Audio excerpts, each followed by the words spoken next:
Hello everyone, this is CS Vikram Surohi and welcome to Affordable Classes। GST की हमारी class number 7 है और इसमें एक हम नया टॉपिक शुरू करेंगे, टॉपिक नंबर 5, जिसका नाम है टाइम ऑफ सप्लाई। इसका नाम क्या है? Time of supply. इसके बारे में बात करेंगे,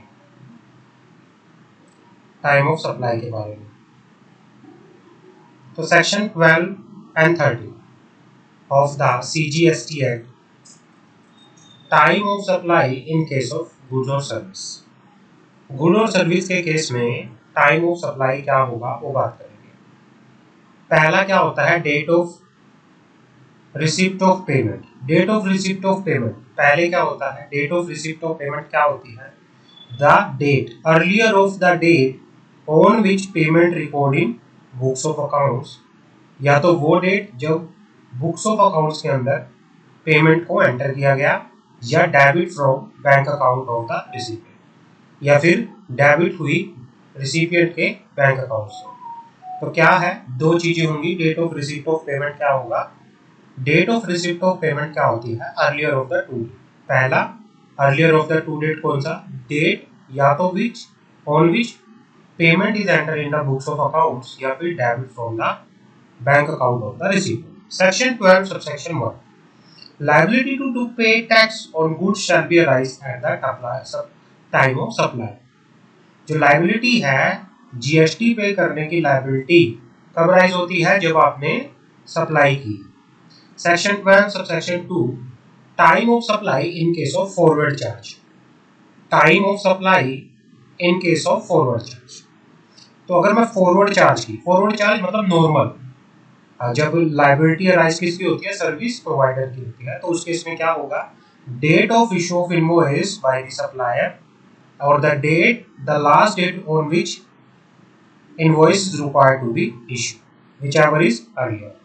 भाई क्या होता है टाइम ऑफ सप्लाई? या तो जिस दिन इनवॉइस इशू हुआ, या द लास्ट डेट जब क्या करना चाहिए था? इनवॉइस इशू हो जाना चाहिए था। इनमें से जो भी अर्लियर होगा उसको हम क्या करेंगे? Time of supply issue, time of supply consider करके यहाँ पर चलेंगे। नोट वन की बात कर लेते हैं। Time of issue of invoice for supply of good. Time for issue of good supply, कितना टाइम होना चाहिए? Time for issue of tax invoice for supply of good. अगर मैं supply invoice movement of goods की बात करूं तो ये कितना होगा? 30 डेज होता है। कितना होता है ये? 30 डेज का पीरियड होके यहाँ पर चलता है, 30 डेज। आगे बढ़ते हैं। Section 31 subsection 4, continue supply. Continue supply क्या होता है? बिफोर और at the time each such statement is issued और each such payment is received. क्या होता है? बिफोर और at a time each such statement is issued और each such payment is received, उसको क्या कहते हैं? Continue supply. Section 31 subsection 7, goods and on approval basis. तो goods and of approval basis में टाइम ऑफ सप्लाई क्या होगा?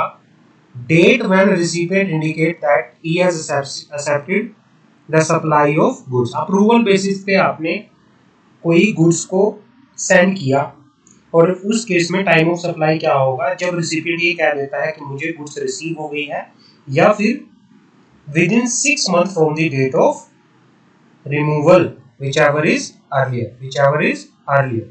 आगे बढ़ते हैं, व्हिचएवर इज अर्लियर। आगे बढ़ते हैं। Time of supply in case of goods. Time of supply in case of goods की बात करते हैं। No GST on advance receive for goods under forward charge mechanism. अगर आपने कोई एडवांस रिसीव किया है फॉरवर्ड चार्ज मैकेनिज्म के अंदर, तो उस पे जीएसटी नहीं लगेगा।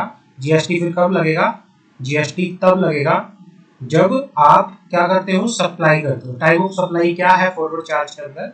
जिस दिन आप इनवॉइस इशू करते हो, या फिर लास्ट डेट जब आपका इनवॉइस इशू होने लगे। अब बात करते हैं section 12 subsection 3, time of supply in case of reverse charge. Time of supply in case of reverse charge. तो रिवर्स चार्ज की बात करते हैं। रिवर्स चार्ज के अंदर टाइम ऑफ सप्लाई क्या होगी? तो रिवर्स चार्ज के अंदर जो टाइम ऑफ सप्लाई होती है वो होती है date of receipt of payment या फिर date of issue of invoice plus 61 days whichever is earlier. ये कहना चाह रहा है भाई, ये रहा यहाँ पे date of receipt of payment या date of issue of invoice plus 61 day whichever is इनमें से अर्लियर होगा। तो वो क्या होगा, विच एवर इज अर्लियर उनमें से क्या होगा। और date of receipt of payment हमने बात की थी, date of entry in books of account of receipt of supply purchase entry. तो ये हो गया पर चलेगा। आगे बात करते हैं।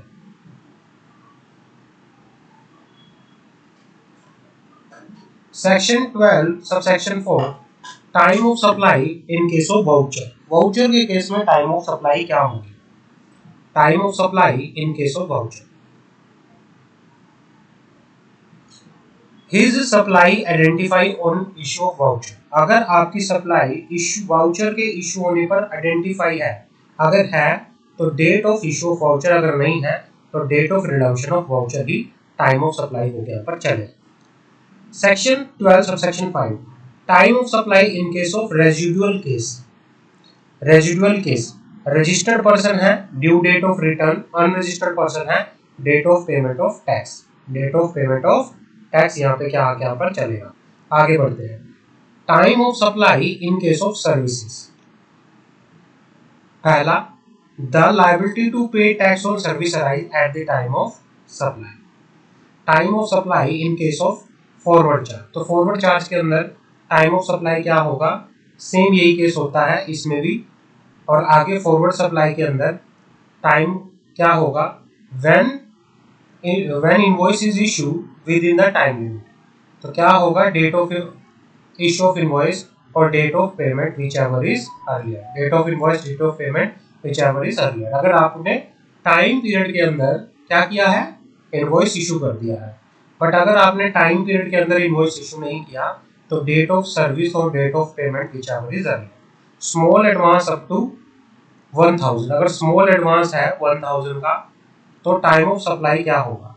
टाइम ऑफ सप्लाई क्या होगा उसमें बात करते हैं। If above event are unascertainable book entry in the date of receipt.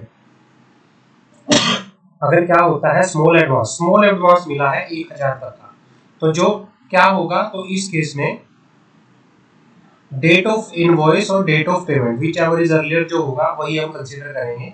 If above event not ascertainable तो book entry of the date of receipt. Time limit for issue of invoice generally 30-45 day from the date of provision of service. For 45 day for bank, insurance and NBFC 30 दिन होता है normal. Other than bank की बात करूँ 45 days. अगर मैं other than bank की बात करूँ तो 30 डेज, और बैंक, इंश्योरेंस, NBFC के केस में ये 45 डेज का पीरियड होकर यहाँ पर चलता है। 45 डेज का पीरियड होकर यहाँ पर चलता है। और time of supply in case of reverse charge. Time of supply in case of reverse charge, date of receipt और payment, date of receipt of payment और date of issue invoice plus 61 day हमारे पास क्या होगा, which ever इनमें से जो earlier होगा, विच एवर इनमें से जो अर्लियर होगा वही टाइम ऑफ सप्लाई हो गया पर चले। आगे बढ़ते हैं। Value of supply. Value of supply क्या होता है बात करते हैं। वैल्यू ऑफ सप्लाई,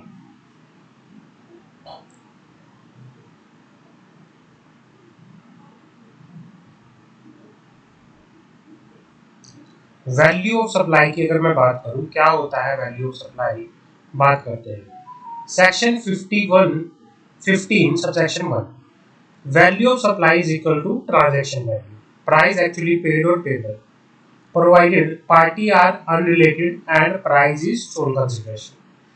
सेक्शन 15 कहता है जो वैल्यू ऑफ सप्लाई होता है वो ट्रांजैक्शन का वैल्यू होता है जो तो पेड हो चुका है या पेबल है, जो कि क्या है जिसमें पार्टी अनरिलेटेड है और कंसिडरेशन जो है प्राइस सोल कंसिडरेशन हो। तो GST is equal to value of supply multiply by rate of tax.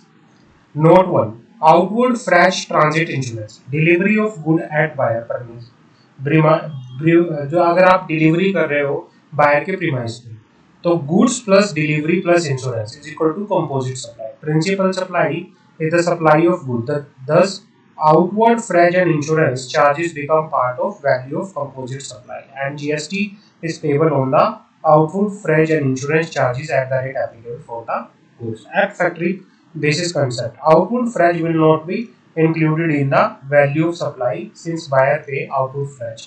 इसमें क्या होता है, देखो दो चीजें होती है। अगर आपके प्रीमाइस के पर गुड को डिलीवर किया गया तो आपने जिस पे गुड को परचेज किया प्लस जो भी डिलीवरी चार्जेस लगे, इंश्योरेंस के चार्जेस थे, उन पे क्या होगा टैक्स लग के यहाँ पर चलेगा। लेकिन एक्स फैक्ट्री प्राइस की मैं बात करूं तो आउटपुट फ्रेश जो होता है वो सप्लाई वैल्यू ऑफ सप्लाई में ऐड नहीं होता।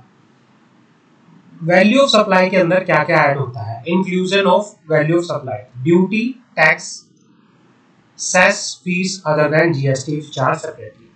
अगर कोई ड्यूटी, कोई टैक्स, कोई सेस जीएसटी को छोड़ के अगर कोई अलग से चार्ज किया है तो वो क्या होगा? वैल्यू ऑफ सप्लाई के अंदर ऐड होगा। Note, as per circular, tax collected at source under income tax act will not be included. TCS इसमें ऐड नहीं होगा। Any of supplier made by recipient on behalf of supplier not in partly paid, actually paid और partly payable, या incidental expenses charge by incidental, ये कहना चाह रहा है any commission of supplier made by recipient on behalf of supplier.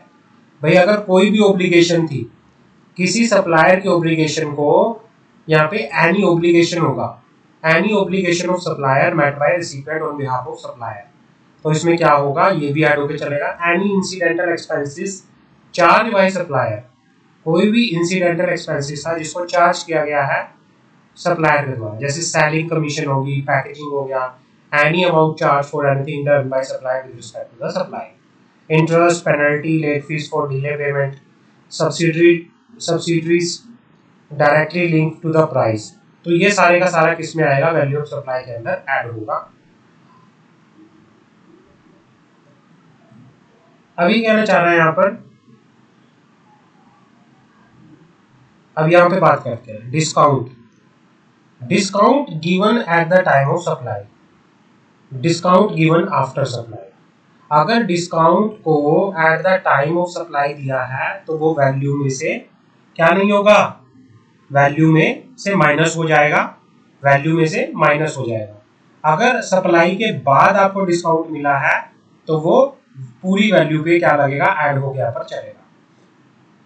Where value of supply can not be determined under section 15 subsection 1 follow CGST rule 27 to 31, notified supply value to be determined in a manner prescribed by the government. तो ये सारा supply की बात कर रहा है कि किस तरह से सप्लाई हो गया पर चलती है। आगे बात करते हैं इनपुट टैक्स क्रेडिट की।